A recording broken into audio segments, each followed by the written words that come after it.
This week on Three Questions with Corey Kareem. On page 84, you wrote... Pages. I actually did read the book. I didn't use Blinkist, okay? On page 84, you wrote, me and your mom were so broke that we had to take the bus to the hospital when her water broke. Yes, I said that correct. People were looking at us like we were crazy. End quote. Brother, did that really happen? Clockwise, clockwise, clockwise, clockwise, clockwise, clockwise, clockwise, clockwise. Never turn back. Only go clockwise. Never go back. Now, before we get started with this beautiful conversation, please help a brother out and click on that follow button on Spotify and Apple Podcasts. Enjoy the conversation.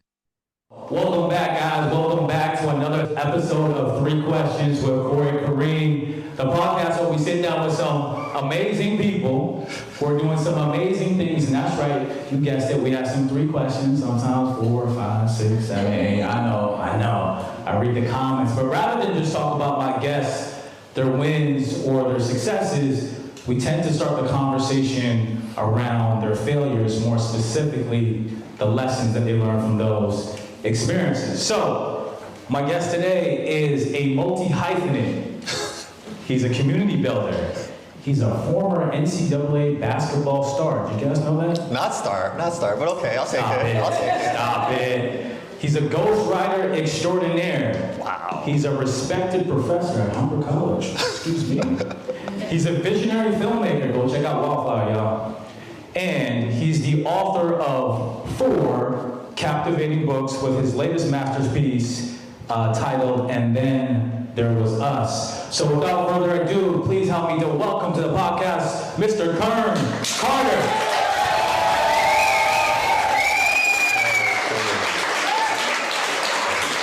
Look at that applause, brother. I know, this is crazy. Welcome back to the podcast. This is actually, fun fact, Kern's actually second time on the podcast. He was actually episode number 1. So it's good to see this come full circle. So thank you, brother, for coming back. You already know. And to all the people listening to this on Spotify and other platforms, the reason why this sounds a little different in your headphones right now is because we're actually doing the first live podcast recording. Kern was so gracious to invite us into his space, so I'm really appreciative of the opportunity. So Kern, before we get into the meat and potatoes of this conversation, I'm going to throw you a softball question just to warm you up a little bit, okay? I would love it if you could share what was your inspiration for becoming a writer, and did you have that, that aha moment where you're like, yep, this is what I want to do? Not an aha moment. My inspiration has just been, like I kind of said it before, I started writing when I was like 8 years old. So I'm very, very, very, very fortunate. I'm one of those people who always knew what they wanted to do. So I grew up knowing that I want to be an author, knowing that I want to be a writer, knowing that I want to write books. So I didn't necessarily have an inspiration, but what did happen was when I was like early 20s, I reread Toni Morrison's book, Beloved. And it just like, I don't know, reading it for the second time, it felt like I want to do that. I want to be able to read something or write something that made me feel the way that made other people feel the way that I felt reading Toni Morrison's book. I was like, because that book is a masterpiece, and I was like, I want to be able to write like that. I want to be able to like communicate like that. So that was the time when I was like, all right, let me start writing for real, like writing books and stuff like that. And that's when I wrote my first book. Awesome. Any Toni Morrison fans? Got you. Okay. So, Kern, as you know, I usually like to start the first question around failure, setbacks, trials, and tribulations. So, with that being said, talk to me about your journey as an author, a black author in Canada at that. What was your biggest challenge? How did you overcome it? And most importantly, what did you learn from that experience? Biggest challenge? There's like a million challenges for any author, to be honest.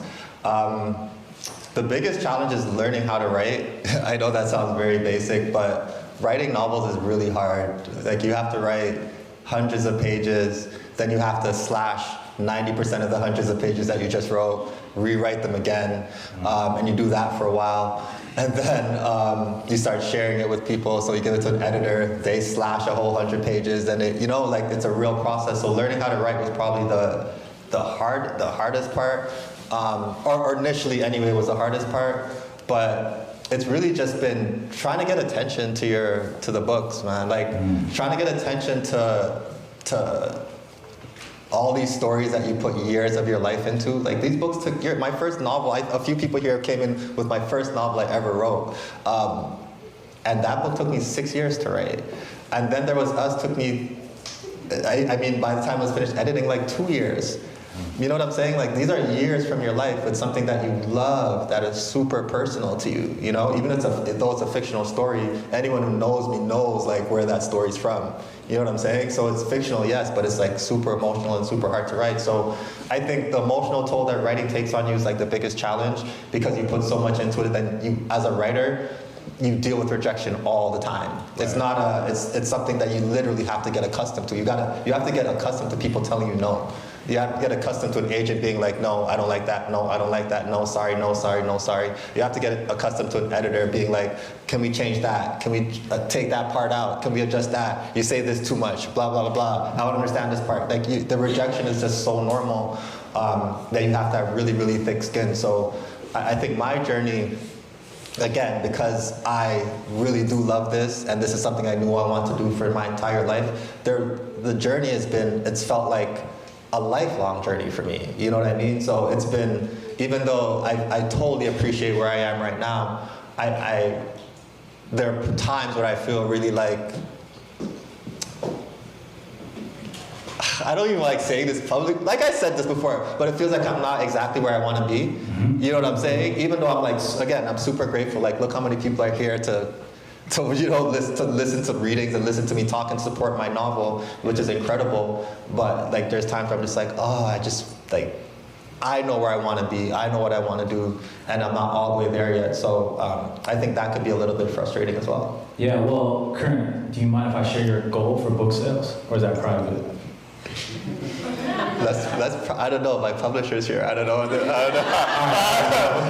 keep that private, right? You said something, you mentioned the word rejection, and I think we all fear rejection to one level or another. And I remember Miss Pollyanna Reed, you wrote some LinkedIn post sometimes about how many rejection letters you got. What was the number again? Well, at least 30 when I wrote my first book. 30, right? And I remember years ago, there was a publisher, his name was Darren Hardy, he was the publisher of Success Magazine. And he said when he was starting off in real estate, when he had no contact base, you'd probably be able to relate to this. He used to go around with a white sheet of paper and have 30 boxes on that white sheet of paper. He used to go door knocking, and he would knock on as many doors as it took to get 30 no's. His goal wasn't to get yeses. His goal was to get 30 no's every single day. And by default, he got yeses, but in the end, what it did for him is it built up his tolerance for the no, and it changed his perception for the no. Because when you're in this game long enough, whatever that game is for you, you realize that rejection is just a part of the process, right? Absolutely, absolutely.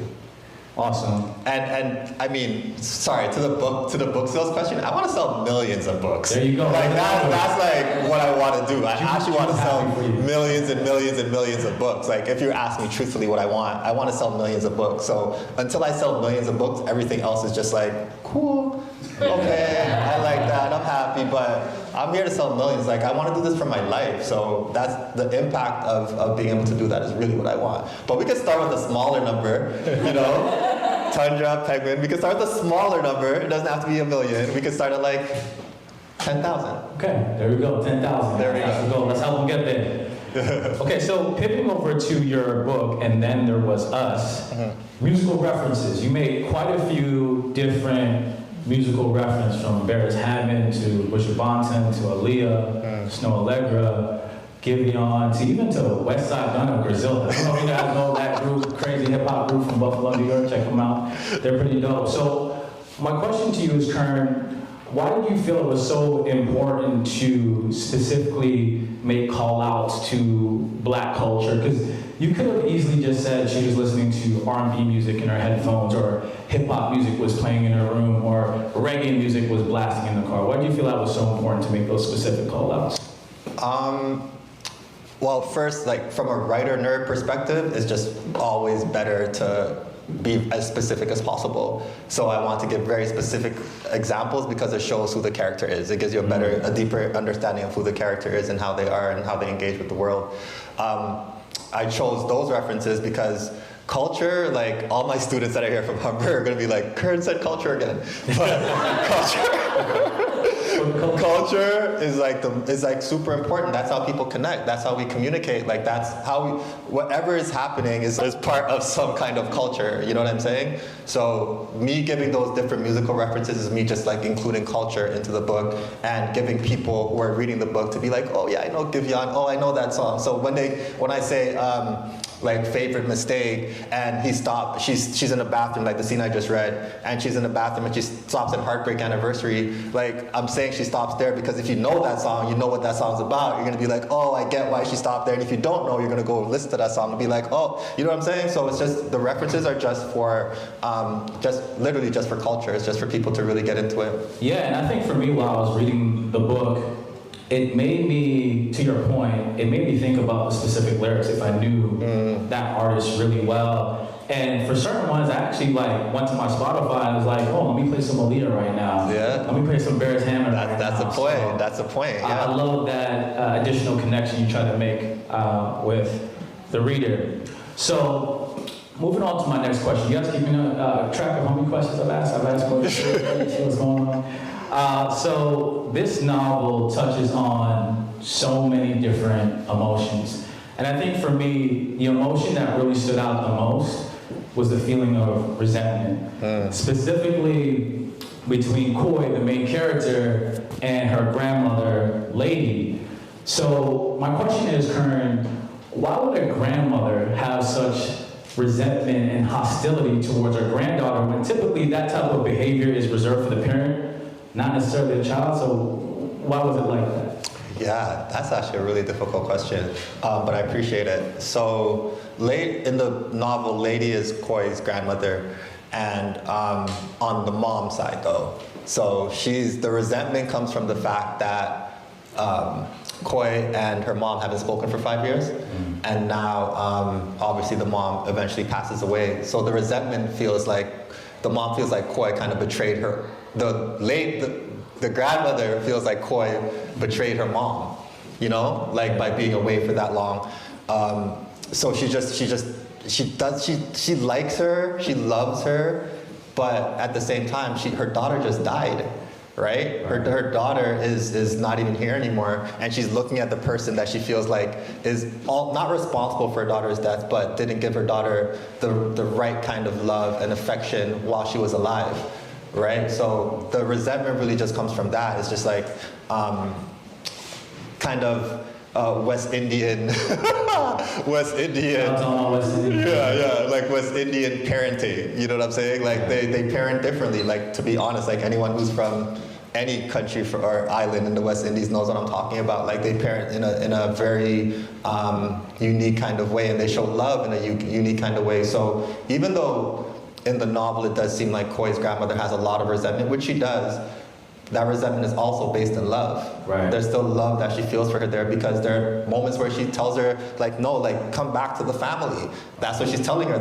Basically throughout the entire novel, her mom, her grandmother is saying, like, you left this family, come back, come back. She's saying it in harsher tones. She's saying it in a way that seems like it feels like resentment and anger and hatred. But to be completely real with you, that's how West Indian grandmothers communicate. Right. It's not like, sorry, like, come over here. That's not how they talk. Like, you know, they're like, We're not calling on any grandmothers in this. But that's the communication style. So, like, I want to keep it authentic to how an actual West Indian grandmother would communicate that, right. and then kind of mesh that with the character, you know? Right, and I think one of the things that came to mind for me when you're just sharing your answer is that hurt people hurt people. And a lot of us have a strange way of showing love. So I never really put that together when I was reading the book, but that makes sense after you're explaining it. So as a follow-up to that, Kern. I'm about to get a little deep here now, y'all. Can I get a ooh? I'm about to go there. You and your daughter have a pretty amazing relationship, right? Absolutely. Yeah. And give up to all the black dads out there, all the black fathers. Give them a round of applause, right? All the girl dads too, girl dads. Black dads matter, right? No, in all seriousness, so you and your daughter have this pretty epic relationship in real life. So I'm curious to know, and I should also mention and confirm, you've had full custody of your daughter since she was about 13, 14, and she's now 19 in university. 21, yeah. 21 in university. Right, so did you and your daughter ever experience resentment from her family? Yes. See how you got that? So knowing that, how did you guys navigate that? And most importantly, what do you believe you learned about yourself or just about people in general from that experience? Yeah, that's actually a great question. It was a tricky situation. So there's the part of the novel that's real is that, wow, y'all are in my business now. You did put it in a book. I did put it in a book. The part of the novel that is true is that when I got full custody of my daughter, she did go 4 years without talking to her mom, right? Like her mom just stopped talking to her for those 4 years. So that was kind of the incentive for the novel. So that is just like really tricky because she was 13, she just turned 14, right when I got custody. So she knew her mother for 13 years. It's not like she was 3 when I got custody. So imagine having this person in your life, regardless of how you felt about her, regardless of how my daughter felt about her, right? She had this person in her life for 13 years. So you remove that person from their life now, that's gonna have an impact, you know? So really the toughest part was monitoring my daughter and trying to find a way to make sure she was okay because it had an impact on me. A deep impact on me, you know? Because there's no, when people say when you get custody of your kid, they say you win custody. There are no winners in a custody battle. There's you don't win, you know? I would say I got awarded custody or I earned custody or whatever it is, you know, but I didn't win custody necessarily. So just being able to, or trying my best to make sure that she was okay, even to the point where during her first year of school, so she went from middle school. When I got custody, it was the summertime, so we had to find her high school, and I was moving at that time. It was it was a hectic time. So she ended up going to a high school that was totally out of the area from where she went to middle school. So she didn't know anybody that first year, right? So even though my daughter gets straight A's, she got straight A's, it wasn't an academic problem for her. She still got straight A's in high school, but during her grade 9 year, she didn't make any friends, you know? And she's a very introverted, quiet person, so that was expected, but even at the end of the year, she had 0 friends. I'll go pick her up from school and she'd just be by herself. You know what I'm saying? She didn't do anything after school, anything like that. So I transferred her. Because not because she was having any struggle, but I transferred her because of social reasons. And I needed her to go to a school where she felt a little bit more accepted, she could build more relationships, and then she could function, or at least have the opportunity to function in a more wholesome way, you know? Because again, you can't, I don't think it's healthy to go to high school and have no friends. I don't think that's healthy. So I transferred her, and then it was more of an art school. It was more public schools, a little bit more hood. So people were a little bit less cliquey. So she went into the school, and within 2 weeks she had friends. So to me, that was the win. You know what I mean? And then after that, it was just a matter of making sure that everything was straight with her. And I thought it was straight and everything was going really well. And then about when she was 17, she comes to me one day. I was already in therapy because I was you know what I'm saying? So I put myself in therapy. Then she comes to me and she said, you know, I'm finally starting to feel the loss of my mother. You know what I mean? She came to me and she told me that. And so now she has to go to therapy. Now I have to put her, and that helped her out a lot. Like a lot, you know what I'm saying? I'm not saying, and also like, just so you know, my daughter's totally fine with me talking about this stuff. We have conversations about this. This is not secret. I write about it, so it's not super secret. But yeah, that therapy helped her out a lot. It like changed, it really got her to kind of see things differently, try to accept what happened a little bit differently. She was blaming herself a lot for the split between her mom and herself. She was like blaming herself for that, right? So again, therapy just helped her out a lot. But yeah, like that was the resentment, because I know you're asking about what the resentment was. Yes, we did get like some stuff from the other side of the family, but we were so far gone from them, like we weren't talking to them. They like, that wasn't the issue. The issue was just like, how are we gonna function now as this new family together, just me and her. That was the hardest part, you know? And I was messing up too. Like when I first listened, I got custody in June, or July, sorry. Late July, I got custody. School starts in September, and I had to move. I literally had to move. So I had to find her a school, you know what I'm saying? Move. So when I moved into this shitty, sorry for swearing, sorry mother, to this really crappy building with roaches, bed bugs. I saw a mouse, and the bed bugs were just eating my daughter like every week. So she would like, every weekend she's gone to my mom's house. She's like, I ain't staying here, this apartment sucks. She's out every weekend, you know? Like imagine a teenager going to her grandmother's house rather than staying downtown. That's how bad it was. So I was making mistakes too, you know what I'm saying? And then I got out of that apartment in like 2 months, but at the same time it was a mistake, right? So we had to learn how to be a family together, just me and her. And that was a tough part. That was really hard. Like I was a parent, obviously, the whole time, but just being my own parent, like being my own person, having my own rules that I know that she had to follow.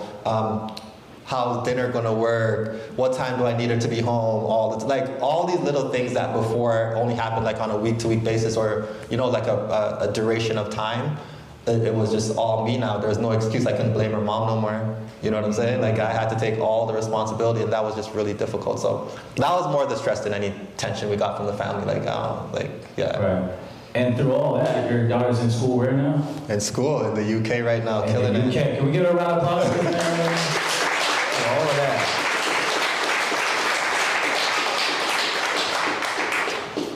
Okay, so it's about to get even deeper, y'all. There we go. Deeper than that?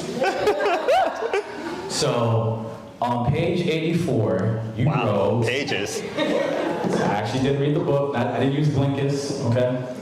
On page 84, you wrote, me and your mom were so broke that we had to take the bus to the hospital when her water broke. Yes, I said that correctly.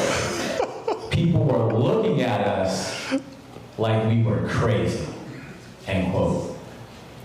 Brother, did that really happen? Yeah, that definitely happened. we're in Rexdale, man. Listen. On the Rexdale, while we're on this. I was living in Rexdale. We're living in a basement apartment in Rexdale. I was 18. She was 18 too.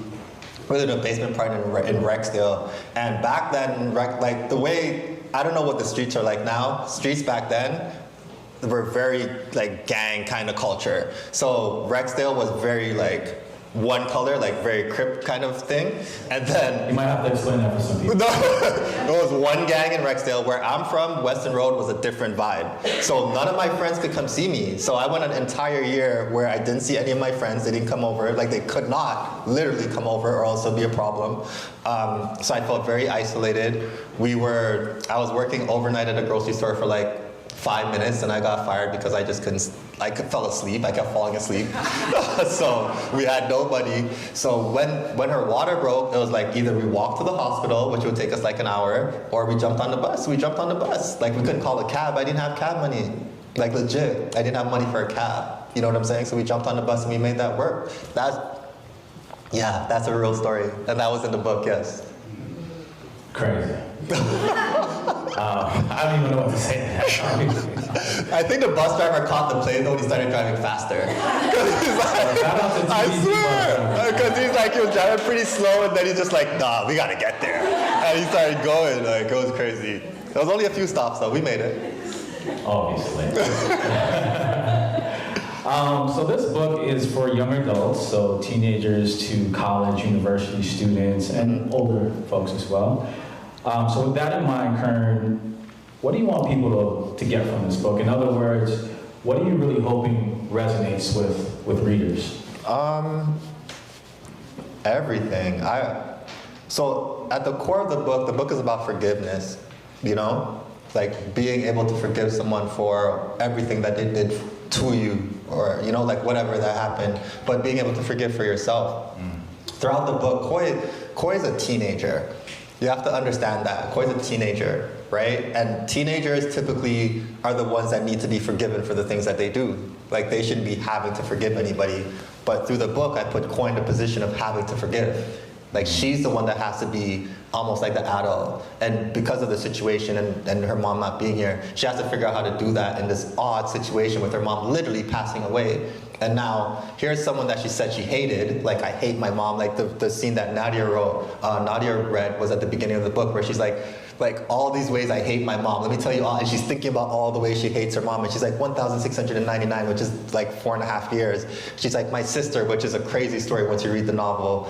The necklace, which is another wild story. Like, once you get to the necklace story, that's like, yeah, just you'll understand what I'm talking about.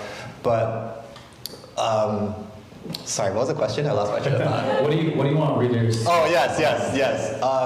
Forgiveness, for sure. That's like the first thing. But then I also want people to think about what family is to them, you know? Like, who is their family? What does family mean? There's a line like, people there, we did this, my publishers did this amazing job where they shared the book out and they did like a read-along for a week. And so there are a bunch of people reading the novel and then posting every day as they're reading. And there's a part in the book where the grandmother's like, blood is thicker than water, blood is always family, you know what I'm saying? And is that like actually true though? You know what I'm saying? Like, you have, like, when you read the book, you have to ask yourself, is that actually true? Is Koi's family blood? You know what I'm saying? And then her sister's a half-sister. What does that mean? You know, she only has her dad. What does that mean? Are they even a family? If it's just them two, is that a family? So really, what does family mean? Like, that's another thing I want people to take away from this book. And then this book is also like on another level. It's also very Toronto. Like, there's a lot of Toronto references in it. So I want people to just feel proud of the city. Like, if you read a book that's from an American author in Missouri, like, they're gonna talk about Missouri like it's the best thing in the world. You know what I'm saying? Like, they're gonna really let the setting dictate a lot of the story. So I want the story to feel very Toronto. So I also want people to feel proud of the city, you know? Yeah, no, I love it. And I did feel that. Yeah, round of applause, shout out to Toronto. When I look back at some of the things that I pulled or that really resonated with me from reading the book, there's a few things. So one, what came to mind was about mending broken relationships before it's too late. Because as Kern told you, the mother dies, and then she has to go through this journey of forgiveness. So it's about, to me, it was a reminder that for any broken relationships, whether you were at fault or the other person was at fault, and that relationship was of value to you, don't wait till it's too long to try to repair that, right? We all have fallouts with people and individuals. The other thing that kind of stuck out to me was Elaine, the landlord. Yeah. She said something that was pretty interesting. She said, the only difference between people is what we tell ourselves. So be careful of what you tell yourself. So to me, when I heard that, or read that rather, it made me think about this course I did called Landmark. I don't know if anyone's familiar with Landmark. It's like a personal development, self-help type of course. And in their introduction class, they talk about this thing called the racket. And the racket is a story. everyone has a story that they run on repeat in their head. And the question the instructor would ask, is your story empowering you or is it disempowering you? So I just thought to myself, anytime I was writing a story, what are some of the things I say to myself? I say, Corey, I literally say, Corey, do you have any evidence to support that this is true when it's a negative story? So it made me think of that. So those are some of the beats that I took. Yeah. That's a good one though. I like that one. Elaine's like this character that I really enjoy. She was cool to write. Yeah. She's fun. She's very straightforward. It's gonna be fun when you read about her. But that's true too. And I also, that to your point, the story situation, like we tell ourselves stories like every single day. I was teaching yesterday at Humber, and I was kind of like, it's the last class, so I was asking everybody, like, what did you get from the class? What do you want to do, like, moving forward? And so one of the students said, oh, I also want to write books. I want to be a novelist as well. But they're like, I don't think my writing is good enough, I'm like, oh, okay. Like, so who did you show it to? Did somebody tell you that? They're like, oh, nobody. I'm like, did you write anything? They're like, no, not really. So I'm like, so who told you? How do you know your writing is not good enough? Like, how do you actually know that? You don't actually know that. It's a story that they told themselves. Right. So, and we do that all the time, to your point, with zero evidence of whether or not this is actually true. And even someone who's like a lifelong writer like myself, I still have those. I have to be intentional about not telling myself those stories and tell myself other stories to feel more confident, because the fear is like the biggest impediment to being a writer. 1,000%. Every single writer that I've met, they always start with, I don't think my writing's good enough. I mean like 9 out of 10. Yeah. They think that. They think my writing is not good enough, and that's not a true statement. Even when they get good feedback sometimes, like I'm grading papers, I'm like, yo, your writing is really amazing. Yeah. I don't know if it's good enough. Like, what do you mean? You know what I'm saying? Like, that story is so embedded in them, right? It's wild. It's a very hard thing to get over, but you have to get over it. And to be honest, you don't necessarily have to get over it. You don't have to be this person that's doesn't fear anything. I'm scared all the time. I'm scared right now talking. You know what I'm saying? Like, I'm always scared. I'm always scared, right? But I think you have to find a way to act through the fear. I think I went to this, I'll skip that part, but I went to this conference and somebody would say, courage before confidence. So if you could get courage first, and then through the courage, by acting through the fear, then you gain confidence and it becomes easier. Yeah, so I don't believe in being fearless. I think it's just about being courageous, right? Doing it in despite of. And for me, anytime I get fearful, I have this really cool thing where I'm able to put things into perspective. Mm-hmm. And so if I go into like a boardroom or something and everyone outranks me in, let's say, pay or experience, and there's this negative story playing in my head, I'll literally say to myself in the mirror, Corey Kern Roberts. Talk to myself like that. And I said, do you understand that there are people fighting in wars right now with bullets flying over your head, and you want to be scared of a bunch of people in a boardroom? I'll literally say that to myself, and that works for me. So everyone's got to find their little life hack to deal with fear. So my last question for you, Kern, to the young black man or black woman who has aspirations of being an author, a 4-time author like yourself, if you could only give them one piece of advice, what would that be? I mean, the advice won't change whether they're black or not. I think the advice would be just one thing? Just one. Less is more. You're a writer. This is like your... You guys live by that, right? You guys live by that. If I had to choose one thing, I would tell them to study the craft. That's what I would say. I would say learn to write. I think quality is important. I think that the way that words can move people, like I told you the story about how Toni Morrison moved me to be where I am right now. I think the way that words can move people is really, really valuable and important in this world right now. And if you're able to get really good at that, or to get really good at that takes practice. Like it takes a lot of practice. The reason my first book took me 6 years to write is because I didn't know how to write novels.